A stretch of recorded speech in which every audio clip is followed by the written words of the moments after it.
तो आज हम कंटिन्यू करेंगे चैप्टर 136 से। शुरुआत में हमें दिखाया जाता है कि सैवेज सोल्जर्स पूरे रेडी है फाइट करने के लिए।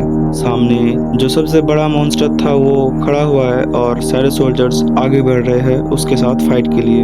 इतने सारे सैवेज सोल्जर्स को आते हुए देख वो मॉन्स्टर अपने आंखें खोलता है और उठ जाता है फाइट के लिए। जहाँ वो उठते ही अपने बड़े स्वॉर्ड से एक स्विंग करता है उन सैवेज सोल्जर्स के ऊपर, और जिस एरिया पे उसका स्विंग पड़ता है उस एरिया में जितने सारे सैवेज सोल्जर्स थे वो सारे ख़त्म हो जाते हैं और एक पाथ बन जाता है। फिर जिन्नू कहता है कि ये कुछ ज़्यादा ही पावरफुल है, इसने एक ही स्विंग में 100 सैवेज सोल्जर्स को धूल चटा दी। ये मॉन्स्टर इतना ही बड़ा है और इतना ही खतरनाक है कि पहले मुझे भी लगा कि इधर से मैं चला जाऊँ, और ये मुझे कुछ ज़्यादा अच्छा नहीं लग रहा था।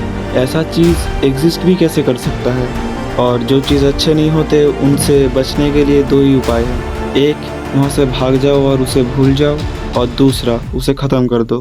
फिर हमें दिखाया जाता है उस बड़े से सैवेज सोल्जर्स को जिन्नू कमांड दे रहा है उस बड़े से मॉन्स्टर को मारने के लिए, पर वो मॉन्स्टर एक ही बार पीछे घूमता है और एक स्लैश में उसे और उन बाकी सैवेज सोल्जर्स को दो टुकड़े कर देता है। बाकी जो एंड सैवेज सोल्जर्स थे वो लोग उस बड़े से मॉन्स्टर के पैरों में चढ़ने लगते हैं, पर फिर दिखाया जाता है कि वो अपने पैर को झकेड़ता है और सारे एंड्स गिर जाते हैं चारों तरफ।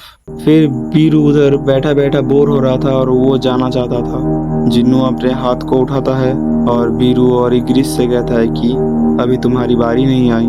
फिर जिन्नू सोचता है कि उसे पता था कि ऐसा कुछ हो सकता है, पर अभी उसके पास इतना सारा माना है कि वो तब तक नहीं जाएगा जब तक उसे उसका वीक पॉइंट नहीं मिल जाता। और वो बड़ा सा मॉन्स्टर सब सैवेज सोल्जर्स को एक ही पंच में डाउन कर रहे थे, और हमें दिखाया जाता है जिन्नू का माना जो 1 लाख से भी ऊपर था और वो धीरे धीरे कम होते जा रहा था। जब जब बड़े बड़े सैवेज सोल्जर्स डाउन हो रहे थे तब तब उसके माना बहुत जल्दी से डाउन हो रहा था। फिर जिन्नू को पता चलता है कि ये बंदा डिफेंड नहीं कर रहा क्योंकि इसके एनर्जी एक आर्मर की तरह काम कर रहा है। इसका मतलब ये कुछ ज़्यादा ही कॉन्फिडेंट है। फिर जिन्नू नोटिस करता है कि उसने एक अटैक को ब्लॉक किया है और तभी वो काइजल को बुलाता है। फिर काइजल के ऊपर चढ़ने के बाद बीरू और इग्रिस को भी जाने के लिए ऑर्डर दे देता है, जहाँ बीरू डायरेक्ट सीधा उड़ के जाता है और इग्रिस ऊपर से स्लैश करता है, और फिर जिन्नू भी काइजल के ऊपर से जंप करता है और उस मॉन्स्टर के आँख में मारता है। फिर बीरू अपने नाखून से उस मॉन्स्टर के फेस के चमड़े को चीर देता है। फिर जिन्नू अपना एबिलिटी यूज़ करता है रूलर्स अथॉरिटी, और फिर दिखाया जाता है कि जिन्नू वायलेंट स्लैश का यूज़ करता है उस मॉन्स्टर के मुंह पर। फिर पास से दिखाया जाता है कि कोई कह रहा है कि ये अभी कोई मॉन्स्टर और हंटर में फाइट नहीं रहा। फिर हमें दिखाया जाता है कि वो कोई और नहीं, वही लड़की है जिसको जिन्नू ने कहा था जिन्नों के साथ बाहर जाने के लिए, और वो कहती है कि ये अब मॉन्स्टर वर्सेस मॉन्स्टर का फाइट लग रहा है। और पता नहीं क्यों जिन्नू अपने आप में कुछ ज़्यादा प्राउड फील कर रहा था।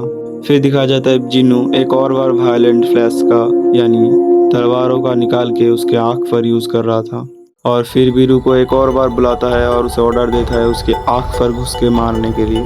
जिन्नू एक आँख पर अपने वायलेंट स्लैश का और दूसरे आँख पर बीरू को कह के उस मॉन्स्टर के अंदर घुसने को कहा। बीरू उसे अंदर से पूरा चीर देने का कोशिश करता है, और फिर दिखाया जाता है कि मॉन्स्टर की हालत बहुत ही बुरी हो चुकी है और उसे ज़मीन के नीचे पटक दिया जाता है, और फिर एक नोटिफिकेशन आता है कि एनिमी डिफीटेड। तो ये चैप्टर यहीं पे ख़त्म होता है। अभी तो ये बड़ा सा मॉन्स्टर मर गया, पर अभी भी बहुत सारी चीज़ें बाकी है और बहुत सारे इंटरेस्टिंग स्टोरीज है।